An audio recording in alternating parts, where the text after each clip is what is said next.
Hello everyone, আমি রূপা। আমার নতুন একটি ব্লগে সবাইকে ওয়েলকাম। তো কি করে সুইট কর্ন দিয়ে একটা সন্ধেবেলা স্ন্যাক্স আমি বানিয়েছিলাম, তো সেই রেসিপি তোমাদের সঙ্গে শেয়ার করব।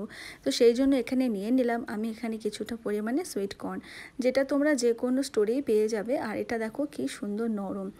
আর এগুলো যেহেতু ভিনেগার দেওয়া থাকে সেই জন্য এগুলো খুব তাড়াতাড়ি নষ্ট হয় না।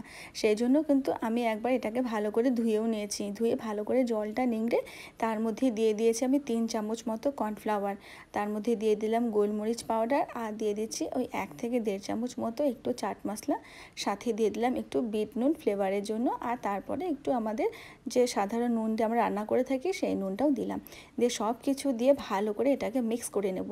আর এর মধ্যে কিন্তু কোনো রকম কোনো জল দেবো না, কারণ এটা যখন আমরা মিক্স করব, মিক্স করার পরে এটা যেন একটু ড্রাই ড্রাই ভাব থাকে। তো চলো, আমি তো এটাকে খুব ভালোভাবে মিক্স করে নিচ্ছি। আর আমার সুইট কর্নগুলো কিন্তু খুব ভালোভাবে মিশেও গেছে, একদম ড্রাই ড্রাই, একদম ঝরঝরে হয়েছে। আর এদিকে তেলটা আগে থেকে গরম করতে দিয়েছিলাম।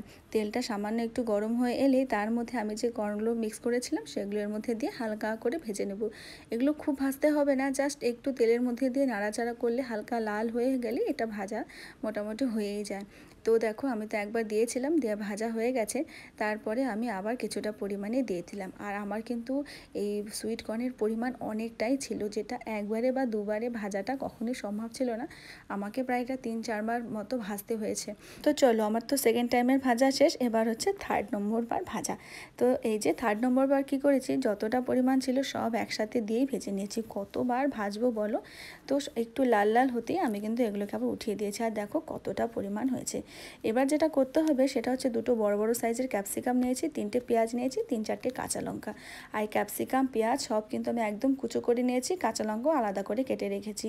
আর কড়াইয়ে সামান্য তেল দিয়ে, বলতে পারো 1 থেকে 1.5 চামচ মতো তেল লাগে, এতে বেশি তেল লাগে না।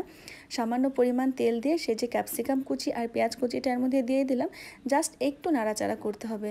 একটু নাড়াচাড়া করতেই তাতে সামান্য 1 ফোঁটা নুন দিয়েছি, আর দিয়েছি 2টো কাঁচা লঙ্কা একদম কুচো করে। দিয়ে একটু এটাকে নাড়াচাড়া করে আমি যে কর্নটা ভেজে রেখেছিলাম সেই কর্নটাও এর মধ্যে দিয়ে দিলাম। দিয়ে এটাকে জাস্ট বলতে পারো একটু মেশাতে হবে বা একটু নাড়াচাড়া করতে হবে। এবার আমি এর মধ্যে দিয়ে দিচ্ছি একটু চাট মশলা, যাতে খেতে চটপটা হয়, আর দিয়ে দিলাম গোলমরিচ পাউডার। তো চাট মশলা আর গোলমরিচ পাউডার দেওয়ার পরে একটু নাড়াচাড়া করে নিলাম, বলতে পারো একটু মিশিয়ে নিলাম। এবার কিন্তু পুরোপুরি আমার কিন্তু সুইট কর্নটা কিন্তু রেডি।